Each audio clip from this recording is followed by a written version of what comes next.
So Newcastle are lingering in mid-table, and Eddie Howe's points per game in the Premier League this season is the worst since he became manager at the club. And I think there are two major reasons behind that. The first one undoubtedly has to be the demise of Kieran Trippier.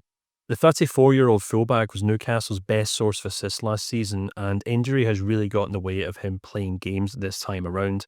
In his place has been Tino Livramento, but when we take a look at the stats, they don't really line up at all. As we can see, last season Trippier was averaging 8.55 crosses per game and Livramento's managing just 1.92. Trippier averaged 2.62 passes that led to a shot per game, while Livramento was averaging 0.71. And perhaps more importantly, Trippier was averaging 0.4 assists per game, and Livramento hasn't managed a single one this time around. The other playmaker that Eddie Howe really relied on last season was Bruno Guimarães, and as a playmaker, his form has really taken a bit of a nosedive this season. Again, when we take a look at the stats, we can see that last season he really peaked in terms of his passes that led to a shot, but this time around he's averaging about half as many per Premier League game as he did in the previous campaign, and that's also reflected in the amount of passes he makes per game as well. So more or less, Newcastle had two really outstanding playmakers last season, and for different reasons they're just not doing it this time around.